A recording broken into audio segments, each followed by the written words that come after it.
لله والصلاة والسلام على سيد الأنبياء والمرسلين وعلى آله وصحبه أجمعين. أما بعد فقد قال الله تعالى في الكلام الكريم وفي القرآن المجيد: أعوذ بالله من الشيطان الرجيم، بسم الله الرحمن الرحيم. يا أيها الذين آمنوا اتقوا الله وقولوا قولا سديدا. صدق الله العظيم.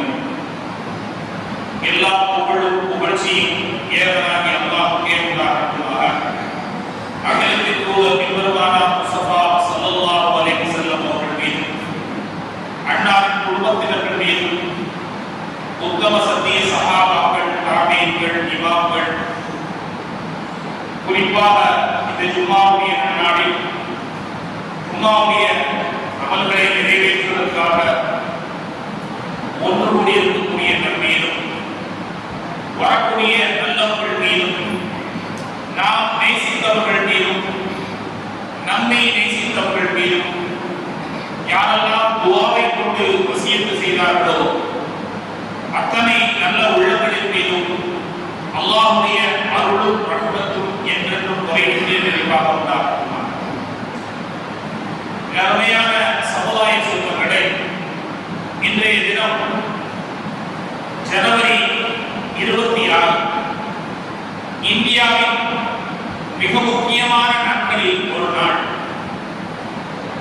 இந்த நாளில் தான் இந்தியாவினுடைய குடியரசு தினம் என்பது கொண்டாடப்படுகிறது. இந்த ஆண்டோடு, இந்த ஜனவரி 26 75 ஆண்டுகளை இந்தியா நிறைவு செய்திருக்கிறது. ஆபிரகாம் லிங்கனிடத்தில், முன்னாள் அமெரிக்காவுடைய அதிபர் ஆபிரகாமிடத்திலே கேட்கப்பட்டது, குடியரசு ஆட்சி என்றால் என்ன என்று சொல்லி கேட்கப்பட்டது. ஆபிரகாம் சொன்னார்,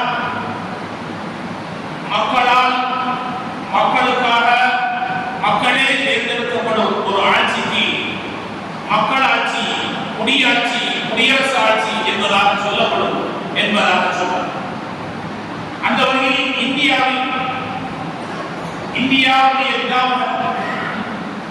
டாக்டர் அம்பேத்கர் அவருடைய தலைமையில் பல்வேறு அறிஞர் குழுக்கள் உருவாக்கப்பட்டு, அந்த அறிஞர் குழு உருவாக்கிய ஒரு அரசுதான் இந்தியாவுடைய அரசியலமைப்பு சட்டம். அந்த இந்தியாவுடைய அரசியலமைப்பு சட்டமும் ஆபிரகாம் சொன்னதை போன்று மக்களால், மக்களுக்காக, மக்களே தேர்ந்தெடுக்கப்படும் ஒரு ஆட்சி அரசியலமைப்பை டாக்டர் அம்பேத்கர் உருவாக்கினார்.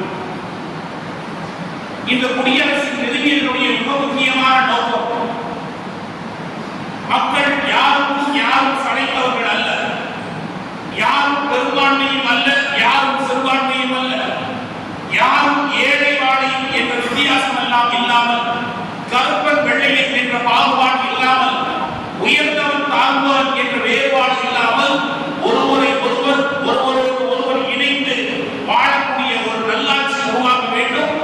அதற்கு மக்களே எம்பிகளை தேர்ந்தெடுக்க வேண்டும், மக்களே எம்எல்ஏக்களை தேர்ந்தெடுக்க வேண்டும், மக்களே ஒரு ஊர் பஞ்சாயத்தினுடைய தலைவர்களை தேர்ந்தெடுத்துக் கொள்ள வேண்டும் என்பதாக இந்தியாவினுடைய அரசியலமைப்பு சட்டம் உருவாக்கப்பட்டது.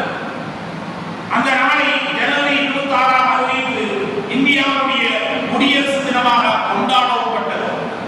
இன்று நாம் எல்லோரும் கொண்டாடுகிறோம். இந்தியா தனது 75வது ஆண்டை நிறைவு செய்துவிட்டது. இந்த நிலையில் இந்தியாவுடைய ஆட்சியும் இந்தியாவுடைய குடியரசும் எப்படி செயல்படுகிறது? அது மக்களுக்கு மத்தியில் வேறுபாடை வளர்க்கிறதா, மக்களுக்கு மத்தியில் ஒற்றுமையை வளர்க்கிறதா, மக்களுக்கு மத்தியில் பெருமையை வளர்க்கிறதா என்று நாம் சற்று சிந்தித்து பார்த்தால், நாம் இதே ஜனவரி 22 அயோத்தியில் ராமர் கோயில் என்று ஒரு கோயில் திறக்கப்பட்டது. இந்த ராமர் கோயிலுடைய வரலாறை ஒவ்வொரு இந்திய குடிமகனும் தெரிந்து வைத்திருக்க வேண்டும். ராமர் கோயில் அயோத்தியில் ஏன் உருவாக்கப்பட்டது, அது எப்படி உருவாக்கப்பட்டது என்பதை இந்தியாவில் உள்ள 120 கோடி மக்களும் கட்டாயம்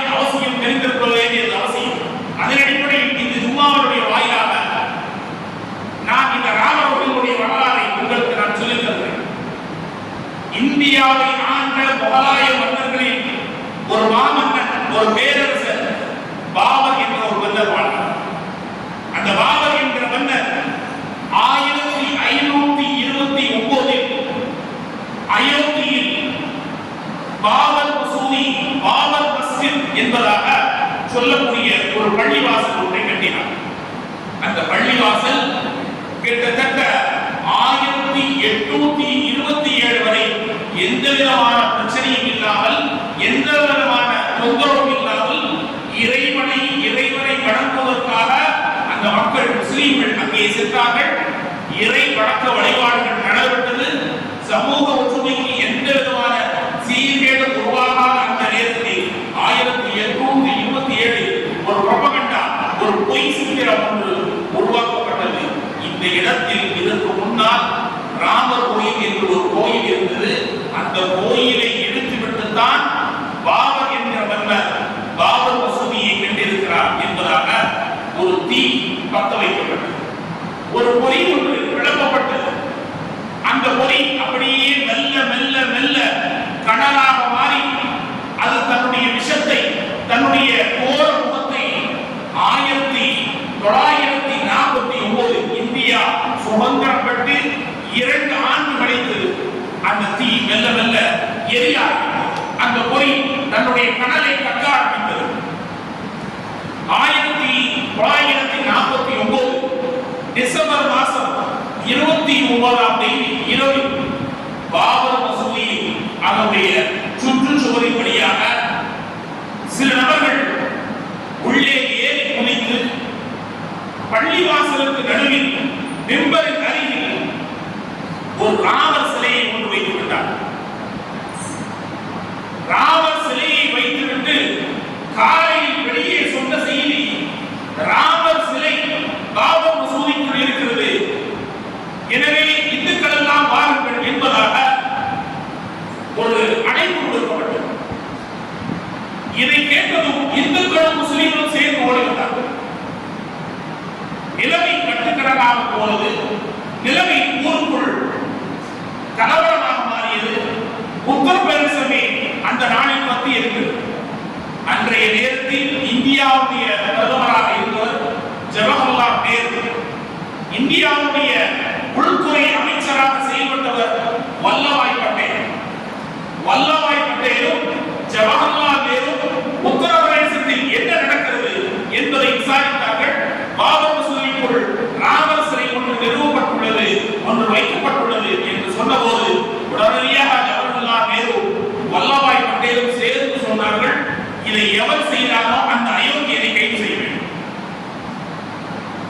அடுத்ததாக அந்த ராமர் சிலையை உடனடியாக அங்கிருந்து அகற்ற வேண்டும் என்ற உத்தரவை அந்த நேரத்தில் உத்தரப்பிரதேசனுடைய முதலமைச்சராக இருந்த கோவிந்த் சிங் பால் என்பவருக்கு கட்டளையாக இடப்பட்டது. முதலமைச்சராக இருந்த உத்தரப்பிரதேச முதல்வரும் அந்த மாநிலத்தினுடைய உள்துறை அமைச்சராக இருந்த லால் பகதூர் சாஸ்திரியும் இதை ஏற்றுக்கொண்டார். நாங்கள் உடனடியாக இன்றே இந்த நாளிலே அந்த சிலையை அகற்றி விடுகிறோம், எவர் வைத்தாலும் அவனை கை செய்து விடுகிறோம் என்பதாக சொன்னார். அயோத்தியினுடைய டெப்டி கமிஷனராக இருந்த கே நாயர் என்பவர் சொன்னார், இப்பொழுது உடனடியாக சிலையை அகற்ற முடியாது. இப்பொழுது உடனடியாக எவர் சிலையை வைத்தாலும் அவனை கைது செய்ய முடியாது. காரணம், நிலைமை கைமீறி போய்விட்டது, அதனால் கொஞ்சம் பொறுத்திருங்கள் என்பதாக மத்திய அரசுக்கும் மாநில அரசுக்கும் ஒரு காவல்துறை அதிகாரி தன்னுடைய ஆய்வுகளை அவர் ரிப்போர்ட்டை சமர்ப்பித்தார். இந்த நிலையில் பள்ளிவாசலுக்கு ஏதோ ஆபத்து வந்துவிட்டது என்பதை உணர்ந்த பள்ளிவாசலுடைய தலைவர் முத்தவல்லி பாபர் மசூதியை நோக்கி ஓடி வருகிற போது இந்த கே நாயர் அவரை தடுத்து நிறுத்தினார். தடுத்து நிறுத்திவிட்டு சொன்னார், இந்த ஒரே ஒரு வாரம் சும்மா மட்டும் வெள்ளிக்கிழமை மட்டும் உங்களுடைய எந்த விதமான வணக்கங்களையும் சடங்குகளையும் நிறைவேற்ற வேண்டாம். ஓரிரு வாரங்கள் பொருட்கள் உங்களுக்கு மீண்டும் வெள்ளிக்கிழமை இந்த பள்ளிவாசல் திறக்கப்படும். அப்பொழுது உங்களுடைய அமல்களையும் உங்களுடைய வணக்கங்களையும் உங்களுடைய சடங்குகளையும் நிறைவேற்றிக் கொள்ளுங்கள் என்பதாக அந்த கே நாயர் என்பவர் சொன்னார். அதற்கு பின்னால் முஸ்லிம்களுக்கு எத்தனையோ வெள்ளிக்கிழமை வந்தது, பாபர் மசூதிக்கு மட்டும் விடிவு காலம் வெள்ளிக்கிழமை வரவில்லை. இந்த கே நாயர் என்பவர் யார் என்பதை ராம் கே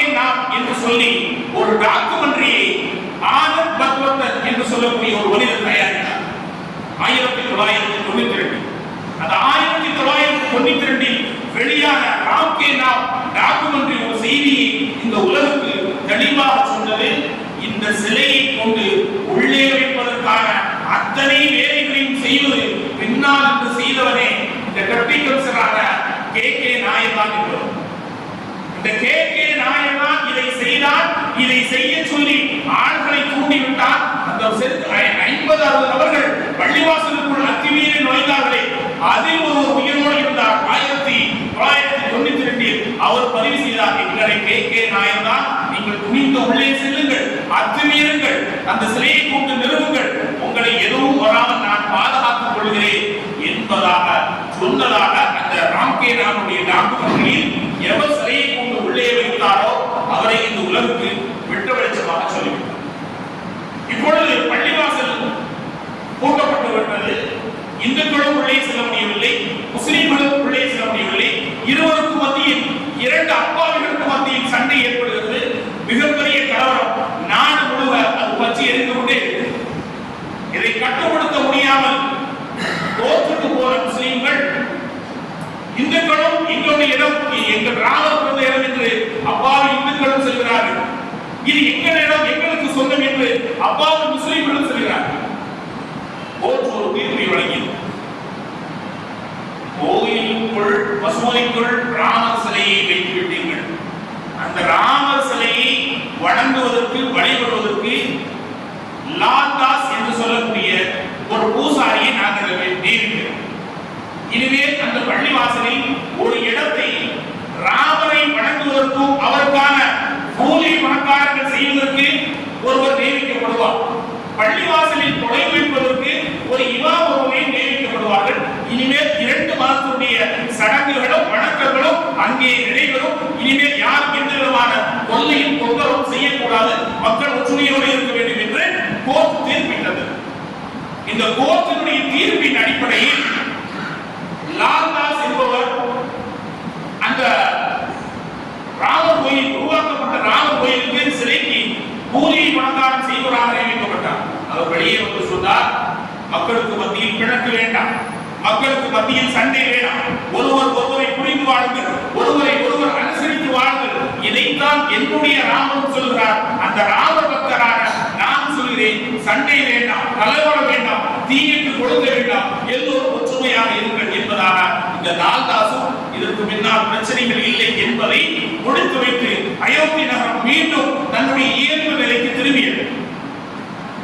இதை பயன்படுத்திய சில அரசியல் அமைப்புகள் இந்த ராமர் கோயில் சர்ச்சையில், பாபர் மசூதியினுடைய சர்ச்சையில் எப்படியாவது ஓட்டாக மாற்ற வேண்டும், அந்த ஓட்டின் மூலமாக தான் ஆட்சி அதிகாரத்துக்கு வர வேண்டும் என்பது முடிவு செய்யப்பட்டு சில அரசியல் சக்திகள் அதை புரோபகண்டா செய்ய ஆரம்பித்தார்கள். அதை பிரச்சனையாக மீண்டும் மீண்டும் மீண்டும் வளர்த்தார்கள். ஒரு கட்டத்தில் என்ன சொன்னார்கள் என்றால், அந்த ராமர் கோயில் சிலை இருக்கக்கூடிய இடத்தில் இருக்கக்கூடிய பள்ளிவாசலை இடித்துவிட்டு நாங்கள் ராமர் கோயிலை உருவாக்குவோம் என்பதாக சபதம் ஏற்றார். அந்த சபதத்தை ஏற்ற முதல் மனிதன் எல்கே அத்வானி. எல்கே அத்வானி அதனுடைய தொடர்ச்சியாக பாத யாத்திரை, ரத யாத்திரை என்று ஒரு ரத யாத்திரையை உருவாக்கினார். அந்த ரத யாத்திரை எங்கெல்லாம் சென்றதோ அங்கெல்லாம் இரத்த காடாக மாறியது.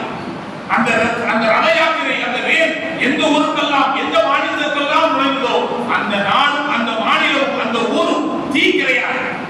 பல முஸ்லிம்கள் கொலை செய்யப்பட்டார்கள், பல இந்துக்கள் கொலை செய்யப்பட்டார்கள், அப்பாவி மக்களுடைய பொது சொத்துக்கள் தீக்கிரைக்காகப்பட்டன. எத்தனையோ அரசியல் தலைவர்கள் தடுத்தார்கள். இந்த கோயிலுக்கு பூசாரியாக நியமிக்கப்பட்ட லால்தாஸ் சொன்னார், இது அநியாயம், இது அக்கிரமம், நீங்கள் உங்களுடைய அரசியலுக்காக என்னுடைய ராமனை கையில் எடுக்காதீர்கள் என்பதாக அவரும் தன்னுடைய கருத்தை பதிவு செய்தார். ஆனால் இவர்கள் அந்த ஊர்வலத்தை நடத்தினார்கள். 1991 டிசம்பர் மாதம் 6ஆம் தேதி கரசேவர்களோடு வந்த ஒரு வெறியாட்ட கும்பல் பள்ளிவாசலுடைய அத்தனை சுவர்களை இடித்துவிட்டு பள்ளிவாசலுடைய வராண்டாவின் மீது ஏறினார். ஏறி நின்று 12 பகல் சரியாக 12 மணிக்கு உடைக்க ஆரம்பித்தவர்கள் மாலை 5 மணிக்குள் அந்த இடத்தில் பள்ளிவாசல் என்ற ஒரு இடம் இருந்ததாக வரலாற்றில் இல்லாத ஆளு அவர்கள் அழித்து விட்டார்கள், இடித்து விட்டார்கள். இப்பொழுது மீண்டும் அந்த பாபர் மசூதியினுடைய சர்ச்சையும் ராமர் சிலையினுடைய சர்ச்சையும் மீண்டும் இந்தியா முழுவதும் பற்றி எரிந்தது. அதனால் தொடர்ந்து பல்வேறு சிக்கல்களை முஸ்லிம்களும் சந்தித்துக் கொண்டே வந்தார்கள். எதுவும் தெரியாத அப்பாவி முஸ்லிம்களும் எந்த பாவமும் செய்யாத இந்துக்களும் இதில் பாதிக்கப்பட்டார்கள். இந்த தீர்ப்பு மறுபடியும் முஸ்லிம்கள் போற்றுக்கு போக இதை சாதகமாக பயன்படுத்திய அரசியல் அமைப்புகளும் போற்றுக்கு போக இந்த இடத்தில் நாங்கள் பாபர் மசூதியை மீண்டும் நிறுவ வேண்டும். இது எங்கள் இடம், எங்கள் இடத்தை அநியாயமாக இழுத்துவிட்டார்கள், நீங்கள் கட்டித்தாருங்கள் என்பதாக முஸ்லிம்கள் சென்றார்கள். இது ராமர் பிறந்த இடம், இந்த இடத்தில் நாங்கள் கோயில் கட்டுவோம் என்பதாக அந்த அரசியலமைப்பு சென்றது. 2019 தீர்ப்பு ஒன்று வெளியேறும். அந்த இடத்தினுடைய தீர்ப்பு ஒவ்வொரு வார்த்தைகளும் அவ்வளவு தெளிவாக அவ்வளவு ஆழமாக கவனிக்கப்பட வேண்டியது. அவர்கள் சொன்னார்கள், இந்த இடத்தில் ஒரு கோயில் ஒன்று இருந்து அந்த கோயில் இடிக்கப்பட்டு அதன் மீது பள்ளிவாசல் கட்டப்பட்டது என்பதற்கான எந்த வரலாற்று ஆதாரமும் இல்லை. ஒருவேளை ஒரு கோயில் ஒன்று இருந்து அந்த கோயில் ஏதாவது ஒரு இயற்கை பேரிடர் காரணமாக மழையின் மூலமாகவோ அல்லது இடியின் மூலமாகவோ அல்லது பூகம்பத்தின் மூலமாகவோ அல்லது ஏதோ ஒரு பேரழிவின் காரணமாக இயற்கையாக ஒரு கோயில் இடிந்து விழுந்து அதன் மீது பள்ளிவாசல் கட்டியிருக்கிறார்கள், எந்த ஆதாரமும் இல்லை. முஸ்லிம்கள் எவரும் எவருடைய சொத்திலும் பள்ளிவாசல் கட்ட மாட்டார்கள். முஸ்லிம்கள் பள்ளிவாசல் கட்ட வேண்டும் என்று சொன்னாலே முதலில் அந்த இடத்தை வக்ஃப் செய்ய வேண்டும். வக்ஃப் என்ற சொல்லுக்கு அர்த்தம் நிறுத்துதல் என்ற அர்த்தம்.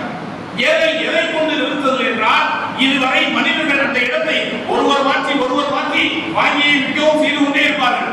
எப்பொழுது அந்த இடம் பள்ளிவாசலுக்கு என்று சொந்தமாகி விட்டதோ அந்த இடத்தை இனிமேல் உலகத்தில் எவனும் விற்கவும் முடியாது, எவனும் வாங்கவும் முடியாது. அது வாழ்கிற காலமெல்லாம் அது பள்ளிவாசலாகவே இருக்கும். இது முதல் ஷரத்து. இரண்டாவது ஷரத்து, யாருடைய அநியாயமான இடத்தையும் பிடுங்கி பள்ளிவாசல் கட்டால் அது பள்ளிவாசலாகவே மஸ்ஜிதாகவே கருதப்படாது என்றெல்லாம் சொல்லிவிட்டு, இவர்கள் முஸ்லிம்கள் அநியாயம் செய்யவில்லை, முஸ்லிம்களுக்கு சொந்தமான இடம், முஸ்லிம்களுக்கு உரித்தான இடம், முஸ்லிம்களுக்கு மட்டுமே பாத்தியப்பட்ட இடத்தில் அவர்கள் பள்ளிவாசல் கட்டியிருக்கிறார்கள். இதில் அவர்களுக்கு எந்த விதமான தவறும் இல்லை. இந்த முஸ்லிம்களுக்கு தவறில்லை. 1529 ஒரு மன்னர் நாட்டானே பாபர், அந்த பாபருக்கும் எந்த விதமான சம்பந்தமும் இல்லை. இது பள்ளிவாசல் அவர் ஆசைப்பட்டு கட்டியிருக்கிறார். இதில் எந்த விதமான அயோக்கியத்தனமும் அநியாயமும் நடக்கவில்லை. என்றாலும் கூட இந்தியாவில் வாழக்கூடிய பெரும்பான்மையான மக்களுடைய நம்பிக்கையின் அடிப்படையில் இந்த இடத்தில் ராமருக்கான கோயிலை கட்டிக் கொள்ளுங்கள் என்பதாக தீர்ப்பு. இதுதான் இந்தியாவுடைய குடியரசாட்சி.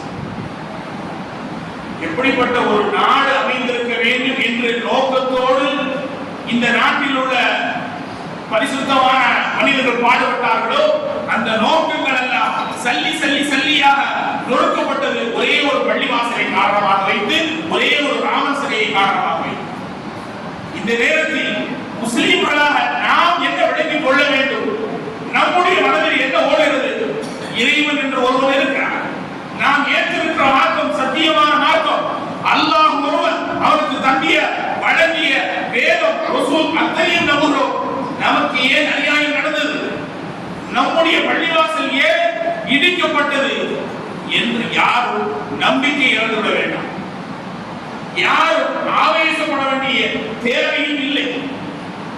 அல்லாஹ் தஆலா எல்லா காலங்களிலும் எல்லா கட்டங்களிலும் சோதனைகள் என்பவர், கஷ்டங்கள் என்பவர், அந்த கஷ்டங்களையும் சோதனைகளையும் அல்லாஹ் அவன் எப்பொழுது நாடுகிறானோ அதை இல்லாமல் ஆக்கிவிடுவான்.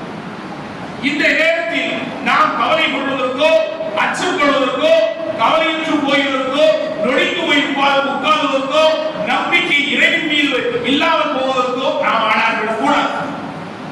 அல்லாஹ் நினைத்தால் ஒரு நிமிடத்தில் தன்னுடைய ஆற்றலின் சக்தியை வெளிப்படுத்தக்கூடியவர். எங்களின் மீது உறுதியான நம்பிக்கை இருக்க வேண்டும். ஹஸ்புனல்லாஹு நிஅமல் வக்கீல், நிஅமல் மௌலா, நிஅமல் நஸீர். இறைவா, நீயே எங்களுக்கு போதுமானவன், நீயே உங்களிடத்திலே நாங்கள் எங்களுடைய பொறுப்புகளை சாட்டுகிறோம் என்று அவரிடத்திலே பொறுப்புகளை சாட்ட வேண்டும். வரலாற்றில் ஒரு செய்தி இப்படி பதிவு செய்யப்பட்டிருக்கிறது. முன்னொரு காலத்தில் ஒரு வயதானவர், கிட்டத்தட்ட ஒரு 80-90 வயதை தாண்டி ஒரு முதியவர். அவர் ஒரு பாதையில் செல்கிறார். நடந்து செல்கிற போது அவரால் நடக்க இயலவில்லை. தள்ளாடுகிற வயசு, தடுமாறுகிற வயசு. எந்த மனிதனுடைய துணையும் இல்லாமல் அவர் எழுந்திருக்க கூட முடியாது. ஒரு கம்பை மூடிக்கொண்டு தெருவிலே செல்கிற போது அந்த வழியாக வந்த ஒரு பெண்ணின் மீது இவர் தள்ளாடி விழுந்து விட்டார். அந்த விழுதலின் காரணமாக அந்த பெண் கீழே விழுந்து விட்டார். இவர் தள்ளாடி அந்த பெண்ணின் மீது மோத அந்த பெண் இவருடைய மோதலின் காரணமாக இவருடைய அந்த தடுமாற்றத்தின் காரணமாக கீழே விழுந்து விட்டார். கீழே விழுந்தவர் எழுந்திருக்க வேண்டும். எழுந்திருந்து பெரியவரை பார்த்து போக தள்ளாடாதீங்க அப்படி ஏதாவது சொல்லிட்டா பிரச்சனை இல்லை. ஆனா அந்த அம்மா என்ன செஞ்சுச்சுன்னா தன்னுடைய புருஷனை தொடங்கிடுச்சு. நான் உன் கூட நடந்து வரேன், இந்த வயசானவன் என்னை இடிச்சு தள்ளிட்டா நீ பார்த்துக்கிட்டு இருக்கியா அப்படின்னு சொல்லி தன்னுடைய கணவரை தூண்டி விட்டுச்சு. கணவர் என்ன செஞ்சாங்க தெரியுமா? இந்த பெரியவர் கூட பார்க்கல, இவரே நடக்க முடியாம நிக்கிறாரு அப்படின்னு கூட யோசிக்கல. இவராவது நம்ம முன்னாடி இடிச்சிட போறாரு அப்படின்னு ஒரு நிமிஷம் சிந்திச்சுட்டா இந்த பிரச்சனையே வந்திருக்காது. இவன் ஒண்ணுமே யோசிக்காம அந்த பெரியவர் ஓங்கி ஒரு அடி அடிச்சான். அடிச்சு அந்த பெரியவர் அடி தாங்க முடியாம அந்த வயோதிகமும் தள்ளாடுகிற நிலைமையும் இவருடைய அடியுடைய பலமும் இவருடைய சக்தியும் அந்த பெரியவர் மீது பிரயோகிக்கப்பட்டதால் அந்த வயதானவர் கீழே விழுந்து விட்டார். கீழே விழுந்த மனிதன் எதுவும் பேசவில்லை. அந்த இளைஞனை ஒரு பார்வை மட்டும் பார்த்தார். பார்வையை பார்த்தால் சுப்ஹானல்லாஹ், என்ன ஆனதோ என்ன நடந்ததோ அந்த மனிதன் அந்த இளைஞன் தன்னுடைய வீட்டினுடைய வாசலை விரிக்கிற போது அல்லாஹ் அவருடைய ரூஹை வாங்கி விட்டார். அங்கேயே மரணம் அடைந்து விட்டார். இந்த அம்மா உடனே நேர போத்து போயிடுச்சு, காலிக்க போயிடுச்சு, நீர் இருக்க போயிடுச்சு. இந்த பெரியவர் வந்து என் புருஷனை சூனியை வச்சு கொண்டுட்டான். நல்லா இருக்குமா எப்படி சாவம்? கொஞ்ச நிமிஷம் இருந்தாலும் முன்னாள் வரைக்கும் நல்லா இருந்தான். ரோட்ல நடந்து வந்து என் வீட்டு வாசல் மிதிக்கிற போது கீழே விழுந்து என் புருஷன் இறந்து போயிட்டானா அதுக்கு காரணம் இந்த கிழவன். இவன் தான் என் புருஷனுக்கு சூனியை வச்சுட்டான், நீ என்னன்னு கேளு அப்படின்னு சொல்லி காலிட்ட அம்மா போயிடுச்சு. காலி அந்த வயசானவர் வர வச்சாரு, நீதிபதி வர வச்சாரு. என்னன்னு கேட்டார், என்னப்பாச்சு, என்ன பெரியவரே என்னாச்சு? அவர் சொன்னா, நான் நரமாக இருந்துகிட்டு இருந்தேன், என் வயதும் என்னுடைய இடவு இழந்து போனதாலும் என்னுடைய ரத்தங்கள் எல்லாம் சுற்றி போனதாலும் என்னுடைய தோள்கள் எல்லாம் சுருங்கி போனதாலும் என்னால நடக்கவே முடியாது. ஒரு குச்சியுடைய துணையோடு தான் நடப்பேன். அந்த குச்சை நான் ஒரு பள்ளத்துல ஒன்று விட்டுட்டேன். அதனால தடுமாறி அந்த அம்மா மேல மோதினேன். அந்த அம்மா கீழே விழுந்துருச்சு. இதை அந்த அம்மா விளக்காம என்ன சொல்லிட்டுன்னா, என்னை இடிச்சுட்டான்னு சொல்லி அவ புருஷன் சொல்லிச்சு. அவ புருஷன் அந்த அவன் முன்னால ஆளுமையில் திறமையில் நிரூபிப்பதற்காண்டி தான் பெரிய ஆண்மகன், தான் பெரிய சக்தி பெற்றவன் என்பதை நிரூபிப்பதற்காக என் மீது அவனுடைய வல்லமையை பயன்படுத்தினான், என் மீது அவனுடைய வலிமையை பயன்படுத்தினான், என் மீது அவனுடைய சக்தியை பயன்படுத்தினான். நான் அதனால கீழே விழுந்தவன நான் யோசித்தேன். அவனை பார்த்து, யா அல்லாஹ், இவனுக்கு ஆண்மையும் இவனுக்கு உடம்பு பலமும் இவனுக்கு வேகமாக ஓடக்கூடிய ரத்தமும் சக்தியும் வலிமையும் இருப்பதனால இவன் அவருடைய வல்லமை என்கிட்ட காட்டிட்டான். நான் என் மீது அநியாயம் ஆக்கப்பட்டேன். எனக்கு நீ அவனுக்கு என்னுடைய வல்லமையை காட்டு, ஓ வல்லமை நீ அவன்கிட்ட காட்டாத நான் பார்க்கணும் அப்படின்னு மட்டும்தான் நினைச்சேன். அவருடைய புருஷன் இறந்து போயிட்டாரு, நான் பொறுப்பு இல்லை அப்படின்னு சொல்லி அந்த பெரியவர் சொன்னாரு. உடனே காலி நீதிபதி கூப்பிட்டு சொன்னாரு, நீ அடிக்கல உழுந்த உடனே உனக்கு பிரியமானவனை கூப்பிட்டு ஓ சக்தியை பயன்படுத்த சொல்ற. அந்த கீழே உழுந்தவரு அவனுக்கு பிரியமான ரப்ப வச்சுட்டாரு. அப்போ ரப்ப வந்து அவனுடைய சக்தியை அவனுடைய வல்லமை காட்டினா இதுக்கு நான் பொறுப்பாக முடியாது, யாரும் பொறுப்பாக முடியாது. இவ்வளவு பண்ண அல்லாஹ் நினைத்தால் ஒரே நிமிடத்தில் அந்த சக்தியை மாற்றக்கூடிய வல்லமை படைத்தவர். எதையும் எப்படியும் மாற்றும் ஆற்றலும் வல்லமையும் உண்டவன் அல்லாஹ் மட்டும்தான். நாம சோர்ந்து போய் நடக்க தேவையில்லை, நாம கவலைக்கு போக வேண்டிய தேவையில்லை. முழுமையான நம்பிக்கை இறைவன் மீது வையுங்கள். அந்த நம்பிக்கை ஒரு காலம் தோற்காது. பெருமானார் ஸல்லல்லாஹு அலைஹி வஸல்லம் ஆசிமாள் ஃபாத்திமா இரவுல ஓடி வந்து எல்லாம் நல்லா இருக்கீங்களான்னு அடிச்சு, ஏமா பதறத, என்ன விஷயம்? இல்ல அபூஜஹலும் உதுபாவும் ஷைபாவும் நீங்க உங்களை கொலை செய்வதற்கான சரீரத்தை போட்டுக்கிட்டு இருக்காங்கன்னு நான் கேள்விப்பட்டேன், அதான் ஓடி வந்தேன். ஒண்ணும் கவலைப்படாத, அல்லாஹ் நம்மை கைவிட மாட்டான்னு சொன்னாங்க.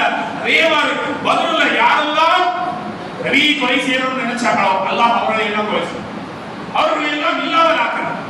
எத்தனையோ வாழ்நாள் வாழ்நாளில் எவ்வளவோ நிகழ்வுகள் நடந்திருக்கிறது. அந்த நிகழ்வுகள் எல்லாம் நாம் பொறுமையாக இருக்கிற காலமெல்லாம் அல்லாஹ்விடத்திலே துஆவை மட்டும்தான் வேண்டுகோளாக வைக்க வேண்டும். நாம் இந்த நேரங்களில் நாம் செய்ய வேண்டிய துஆ என்ன தெரியுமா?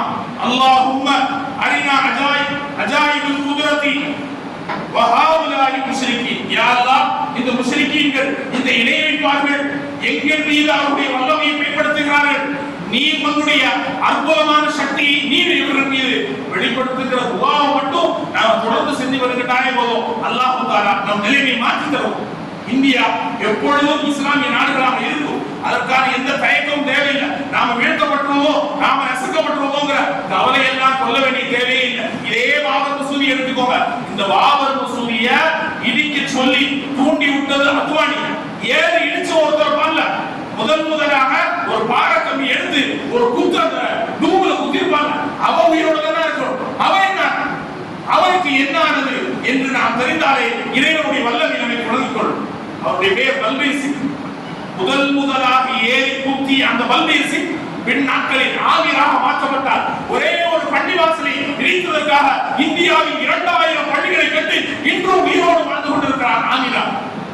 எவன் இடித்தாரையோ அவனை வைத்து அவனை ஆமீராக மாற்றி அவன் மூலமாகவே இந்தியாவில் 2000 பள்ளிகளை உருவாக்கும் வல்லமையும் ஆற்றலும் படைத்தவர் அல்லாஹ். எவன் இடிக்க தூண்டினான் அந்த எல்கே அத்வானி இன்று வரை திறப்பு விழா அன்று அவனால் உள்ளே நுழைய முடியவில்லை. அல்லாஹ் கேவலப்படுத்தி விட்டாரா இல்லை? அல்லாஹ் அசுத்தப்படுத்தி விட்டாரா இல்லை? இதுவெல்லாம் இறைவனுடைய ஆற்றல், இதுவெல்லாம் இறைவனுடைய சக்தி. எப்பொழுதெல்லாம் நாம் நம்பிக்கை எடுக்கிறோமோ அப்பொழுது வரலாறை ஒருமுறை படிக்க வேண்டும். நம்முடைய செயல்கள் எல்லாம் எதன் மீது இருக்க வேண்டும் என்றால் அல்லாஹ் நம்மை ஒரு காலத்தில் கைவிட மாட்டான். அல்லாஹ்விடத்தில் நாம் ஒருவரும் சோடையாகிவிட மாட்டோம்.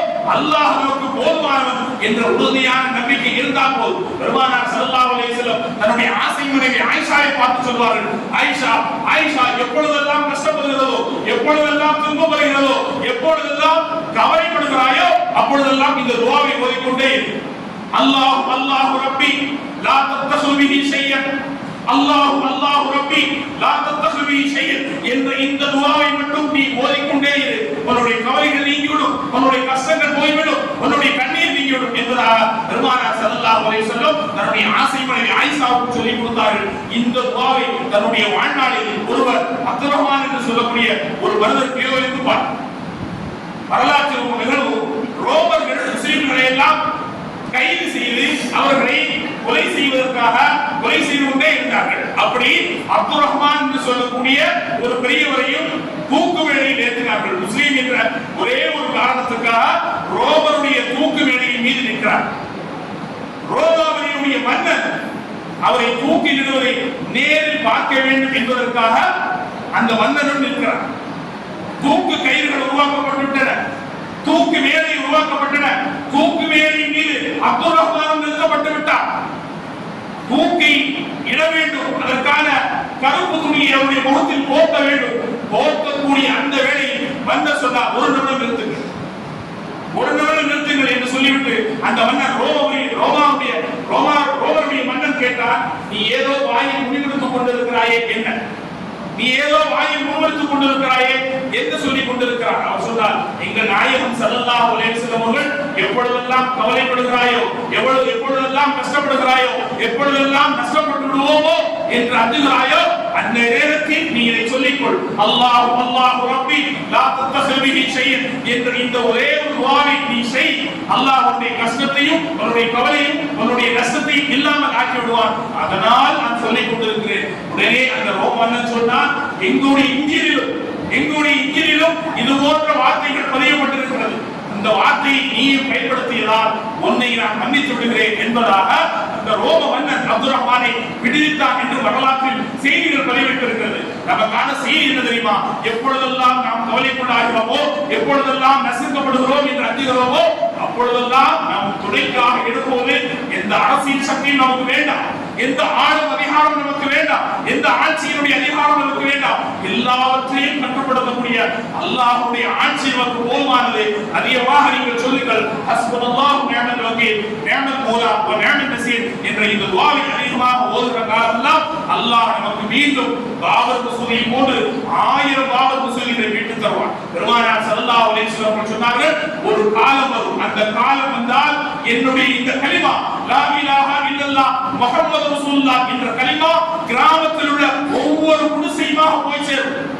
நகரத்தில் உள்ள நகரில் உள்ள ஒவ்வொரு மாளிகையிலும் என்னுடைய கலிமா சேரும். அதுவரை கியாமத் வராது. அதற்கான சமீபத்தில் தான் நாம் இருக்கிறோம். இந்தியாவும் இஸ்லாமிய மயமாக ஆகும், இந்தியாவும் இஸ்லாமிய மயமாக ஆகிற காலத்தில் எல்லோருக்கும் சமமான ஆட்சி இந்தியாவில் நிலைநாட்டப்படும் என்ற இந்த ஜும்மாவுடைய நன்னாளில் சுபச்செய்தியாக சொல்லி நிறைவு செய்கிறேன். வாஹிரு தஅவானா அல்ஹம்துலில்லாஹி ரப்பில் ஆலமீன். அஸ்ஸலாமு அலைக்கும் வரஹ்மத்துல்லாஹி வபரகாத்துஹு.